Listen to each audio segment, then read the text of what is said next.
नमस्कार शेतकरी मित्रांनो, मी ऋषिकेश शिरकर, कृषी विथ ऋषी या यूट्यूब चॅनलमध्ये आपलं स्वागत। आज आपण ज्या प्लॉटमध्ये आहे तो प्लॉट आपला 110 दिवसाचा प्लॉट या ठिकाणी झालेला आहे।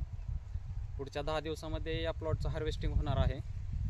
या हार्वेस्टिंग होण्याच्या अगोदर आणि हार्वेस्टिंग झाल्याच्या नंतर कोणकोणत्या काळजी घ्यायच्या, ज्यावेळेस आपण कांदा स्टोरेज करून ठेवणार आहे त्यावेळेस आपल्याला कोणकोणती काळजी घ्यायला पाहिजे, तर ती आज आपण या व्हिडिओमधनं पाहणार आहे।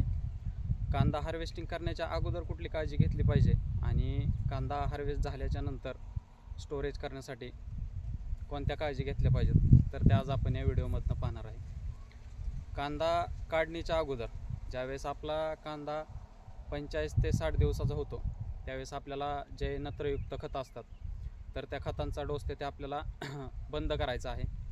त्याच्यानंतर ज्यावेळेस कांदा 100 ते 110 दिवसाचा होतो त्यावेळेस आपल्याला त्या कांद्याचे पाणी बंद करायचे असते आणि ज्यावेळेस आपण लास्टचे पाणी देत असतो त्यामध्ये आपल्याला बुरशीनाशक एक सोडणं महत्त्वाचं असतं, कारण आपण कांदा ज्यावेळेस स्टोरेज करतो त्यावेळेस आपल्याला जो कांदा स्टोरेज केल्याच्या नंतर काळी बुरशी आपल्याला तिथे पाहायला मिळते, तर ती येऊ नये यासाठी आपल्याला शेवटच्या पाण्यामध्ये आपल्याला बुरशीनाशक देणं आपल्याला तिथे खूप फायद्याचं ठरू शकतं। या ज्या आहेत त्या आपण कांदा काढण्याच्या अगोदर म्हणजे हार्वेस्टिंग करण्याच्या अगोदर काळजी घ्यायला पाहिजेत।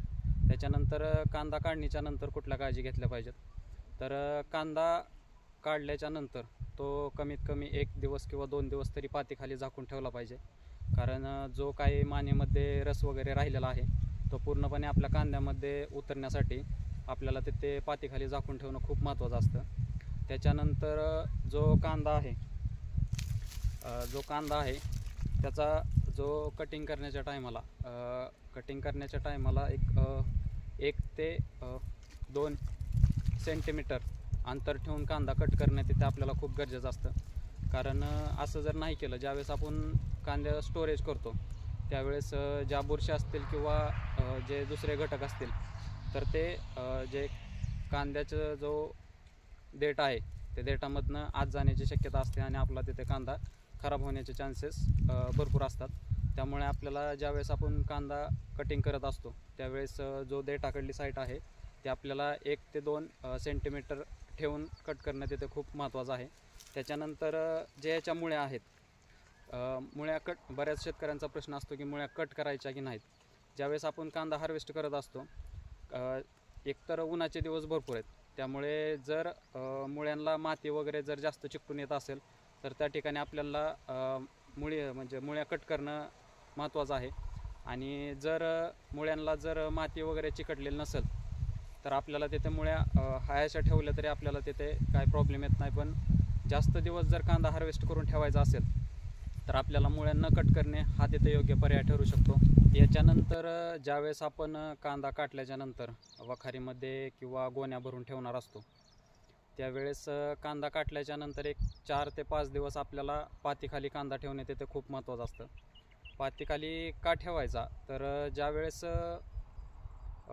आपण कांदा काटलेला असतो ज्यावेळेस आपण देठापाशी 1 ते 2 सेंटीमीटरचं अंतर ठेवलेलं असतं त्यावेळेस ते तोंड पूर्णपणे बंद होण्यासाठी आपल्याला 4 ते 5 दिवसाचा कालावधी आपल्याला तिथे लागतो। ते पूर्णपणे बंद झाल्याच्या नंतर जे काय बुरशी असेल किंवा दुसरे बॅक्टेरिया असतील तर ते त्याच्या आतमध्ये जाऊ नयेत यासाठी आपल्याला कांदा 4 ते 5 दिवस आपल्याला वाळवणं तिथे खूप महत्त्वाचं असतं।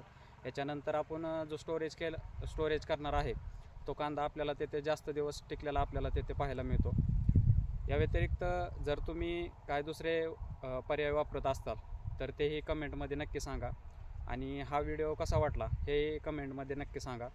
आणि जर आपल्या अकाउंटवरती नवीन असाल तर आपल्या अकाउंटला फॉलो करा, सबस्क्राईब करा। थँक्यू।